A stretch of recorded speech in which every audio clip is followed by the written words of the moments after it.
Hello, the Reserve Board met today and kept interest rates on hold. Well anticipated that they were going to remain on hold, and it's certainly a view that they're going to stay lower for longer. And that's been about installing confidence into the marketplace for business to start doing more lending. In the last 4 weeks, there have been some big things that have come out into the media. The most important one has been the commentary around the concern that the RBA has around the number of people who are investing in property or getting investor finance. It's at record levels, and the Reserve Bank is concerned about how that may be playing out in terms of property values. Well, I'm here to say to you that my view is that it's only isolated into the Melbourne and Sydney marketplaces where we are definitely seeing investor activity and prices rising. But let's put this into perspective. In the 2001 to 2003 period, we actually saw significantly better growth rates in those particular times. So this particular cycle hasn't been such a large double-digit growth that would concern me. I'd certainly say if it continued on into the middle of next year, then we've probably overcooked the overall values and we'll see some values come back. But we've got to put this into perspective. Melbourne and Sydney are mega cities. You know, they are in the largest population, in the top 100 population bases of all cities in the world. So they're big cities and people want to live there, and when conditions are right for them to buy, they then want to choose the locations that they want to buy in. And that's where we're seeing a lot of the buyer interest. So I'm actually pleased that that's happened because that's consistent with every big city. If you want to get close to town, you're going to have to pay a premium to buy into that location. So my message is clear to the Reserve Bank is I don't think that they're going to do any macro prudent changes. I think it's going to be more around, you know, sort of having a look at maybe putting an interest charge on some of the lending that might happen for the short term. But really they're just, you know, sort of scaremongering to try and get that sentiment down in the investor market. And I'd be saying the same thing to our clients.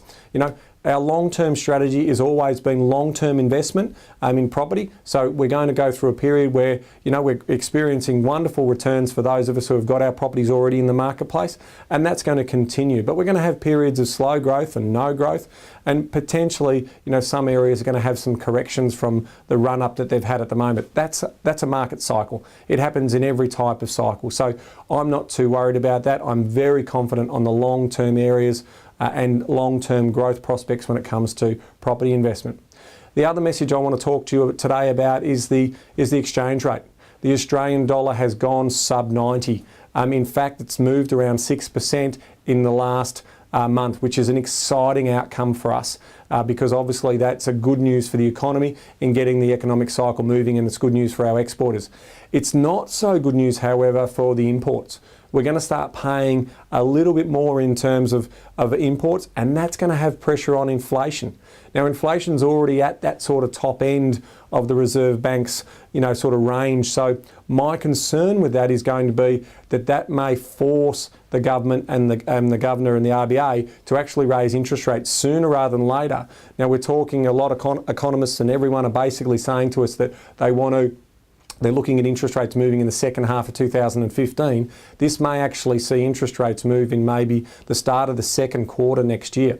And again, I don't think that that's a bad thing. If it's going to take a bit of the heat out of the property market, that's not a bad thing longer term, because the property market is so central to the overall economic activity that occurs in the country.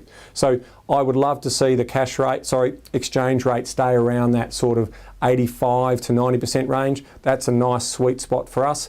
And then the other thing I finally want to finish with is unemployment, and in terms of the job growth that's been occurring. So what we've actually seen is some numbers out of ANZ's research piece that the job inquiries are actually up for full-time work. So that says to me that sentiment's improving, and we're seeing that it's back to sort of post-budget or pre-budget levels.